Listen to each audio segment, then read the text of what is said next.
smaller than I thought it was going to be, but that's okay.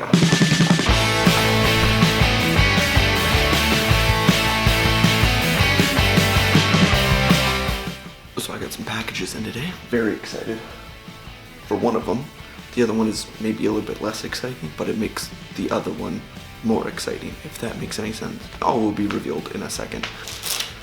Because I'm that type of person, we're gonna open up the smaller one first, just cause, you know, why not? I'm in charge here. This is the side. Oh, it is this side. Like that. Rid of that over there. And there we have, well, if it's not obvious, it's not obvious because there's no markings on the box on what this is. This is a USB-A to C. It's one end is a Type C and the other end is the normal USB that everyone knows. And so this is, I believe, 10 feet, 3 meters. Yes, USB 3.0, which I have on the back of my computer, but not on the front, which kind of, you'll see in a second, kind of makes it less exciting or less extremely useful, but otherwise, I'm very excited. Oh wait. And then we've got our big chonker. I'm gonna have to move the camera for this. For those of you who don't know that I have this is a Swiss Army card. It's pretty useful. It's got a pocket knife, some scissors, and it all fits in this tiny little card that fits in your wallet. Very useful. Most of the stuff isn't like heavy duty, like you're not gonna be able to, you probably couldn't do arts and crafts with the scissors because they're tiny. For everything else, opening packages, cutting zip ties, it's pretty useful. And I believe, don't quote me on this, but I believe you can take it on a plane. Actually, I don't think so. I think it was a story that my grandfather had his taken when he got on a plane or something like that. I'm gonna stop talking and we're just gonna open the package. Where is yoink? And then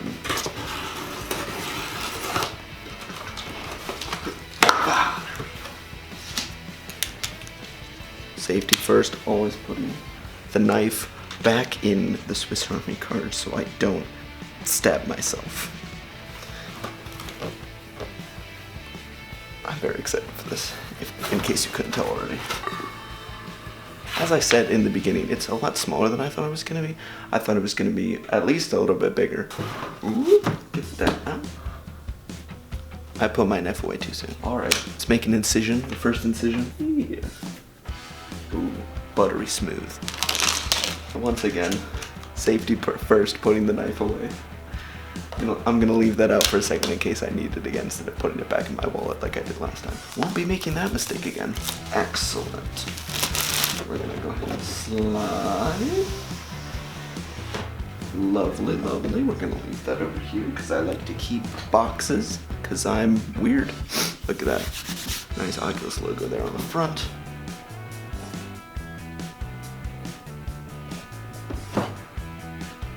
And there you go. In case you couldn't see, which I know you couldn't, there's, you know, some padding in here. Make sure your headset doesn't get damaged, which is a nice thought. You know, some people don't do that, and I don't know what else to say. So this is it. This is my first time seeing one of these in person. It is hella small, very compact, which, I mean, compared to the Vive, it's nothing. I also haven't seen their Oculus Go, and I imagine this is pretty similar size, simply because they're basically the same thing.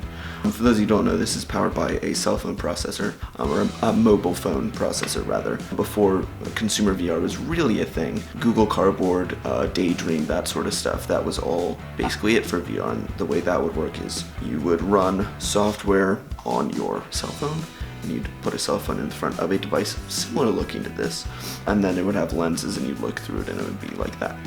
So this is a very similar idea, except you have 6 degrees of freedom, which means, you know, you can move around. Room scale experiences are now possible, as well as the fact that it has motion control, which we can look at right now. So for those of you who don't know, the only other VR device I own is the HTC Vive, which is sort of the other end, the main competitor with the original Oculus Rift, and I love that. I still love it, but the only issue is the tracking with that is outside in, meaning that you set something up around your room, and it tracks the headset, compared to my new Quest right here, inside out tracking, which basically means that everything you need for these room scale experiences is built right into the controllers and the headset. So we can actually go back to headset real quick.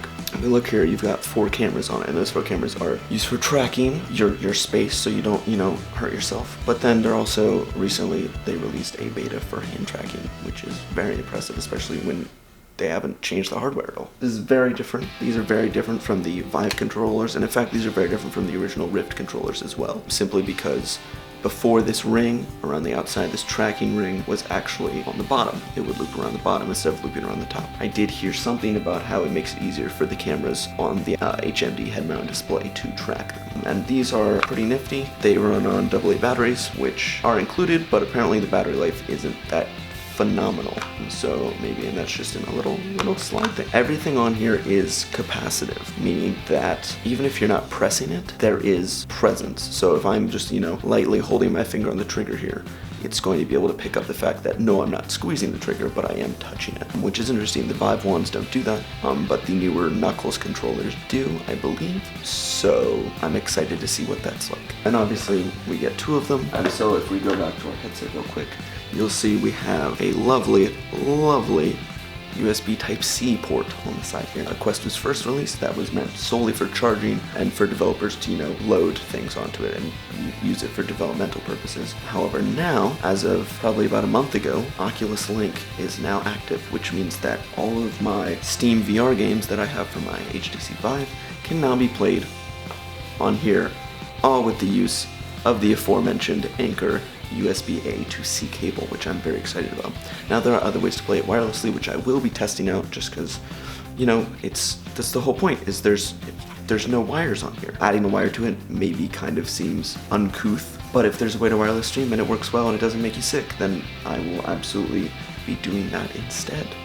Because I already have an extensive library of Steam VR games, free and ones that I have spent money on. And so ideally, I would like to be able to play things that I paid for, especially when they're on, a different platform. So we'll go into the I guess technically the 4th thing in the box here.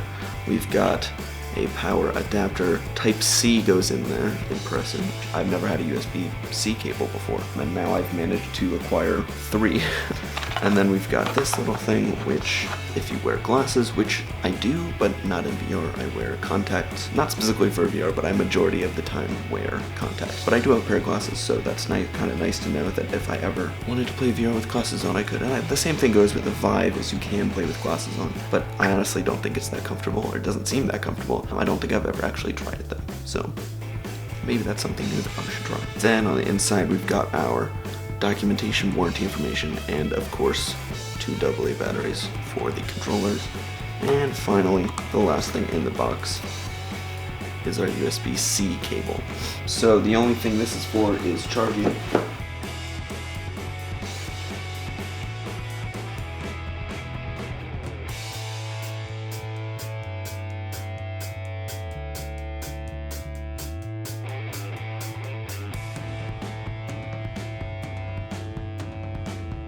Already. So it's been about a week since I got the Quest in the mail, and I have to say I'm extremely impressed with just what they were able to do with this.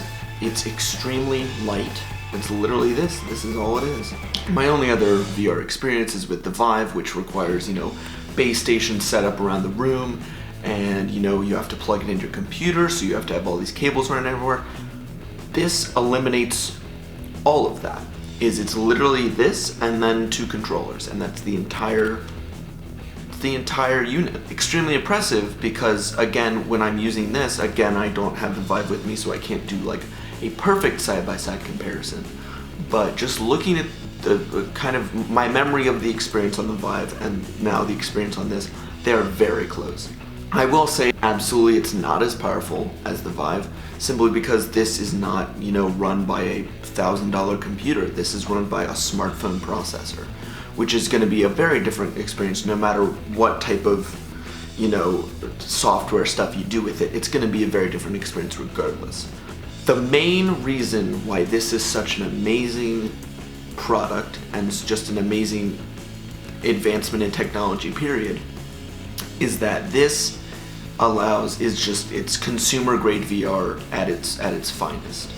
Much of the other, VR units on the market currently are, computer powered by a desktop computer that, you plug into. And so that is, that just adds to the cost. So like if the HTC Vive, when it first was released, when I bought it, was around $700. Now if you add that to the $1,200 I spent on a computer, that's basically almost $2,000 for an entire VR experience, period. Compared to this, which currently for the 64 gigabyte model, which is what I have here, it's only $399, which is very comparable to a PS4 or an Xbox One, a gaming console. And you get the entire experience. You don't have to go out and purchase anything extra. You download an app on your phone and you're done. Now moving on to setup. Setup is extremely easy. Now I talked a little bit about how the HTC Vive, you've got to, put up your base station so that you can track the headset and the controllers. For this product, all you have to do is you set it up for the first time, you follow the instructions it gives you in the app, you throw this on, you take one of your controllers, you basically paint, you outline the area in which you can play in, so you don't want to include any objects that you could hurt yourself on, and you kind of make just a clear area, you outline it, and you're done. You're immediately into the VR experience, and that's it. After first time setup for this device in a new environment is less than 5 minutes, which is incredible for what this offers. This offers a full room scale virtual reality experience. Now the Vive, for setting it up after a first time setup, it's probably pretty similar. Although the only difference is the Vive, much more difficult to take with you places. Because once again, you need the base stations, the headset, the controllers, and then of course a computer that can run it. With this, you throw this in a backpack with the 2 controllers, you're done. I honestly think, going into purchasing this device, I wasn't particularly worried about what the experience was going to be like. Because if you think about it, any experience with this, where you can take it anywhere, have a full room scale experience, no matter where you are, that's the dream right there. That will outweigh any software issues or experiential issues. Now I'm not gonna say that those, don't matter, because they absolutely do. If the games were horrific and trash and not well developed and not well optimized for this, then obviously that would hurt the product significantly.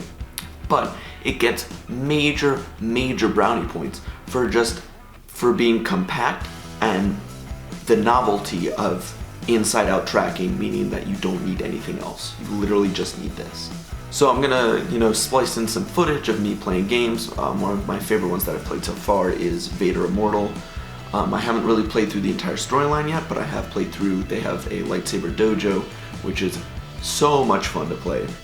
It's just sort of like bullet hell, wave-based, except you get to wield a lightsaber, which is, everybody's dream, I would imagine, at some point to hold a working lightsaber, and this is probably the closest we'll ever get, at least in my lifetime. So now for my recommendation.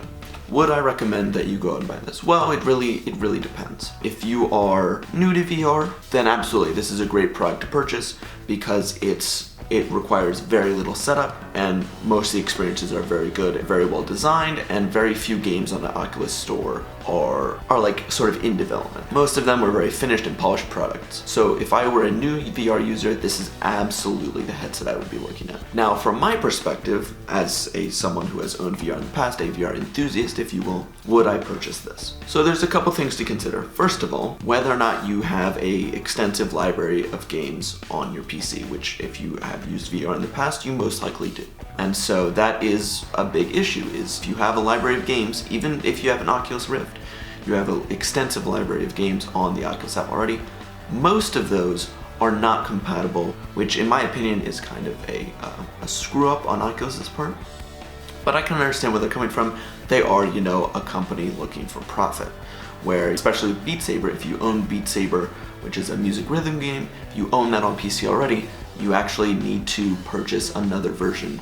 The other reason is games like Beat Saber and many other games on the PC platform are very intensive. That's why they run on, gaming grade graphics cards and processors. And so that's why they don't necessarily allow all the games that are in the Oculus Store to be played on here, because that just simply wouldn't work, because there's, you know, a considerably less processing power and considerably less graphical processing power as well. So that was, again, the main consideration I took before I purchased this, was whether or not I can play my existing VR games in here.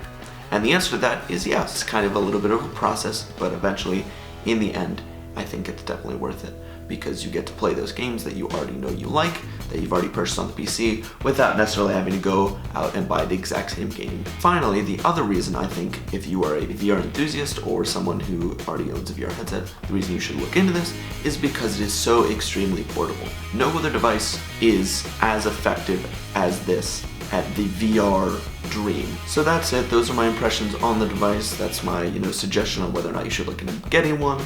And that's also, you know, me unboxing the device. I hope you enjoyed, you know, watching some of the footage I got using the device, as well as my opinion and take on the actual product itself. Feel free to check out the other, you know, videos on my channel, as well as, you know, follow me on social media. And I will see all of you in hopefully a future video. See you later.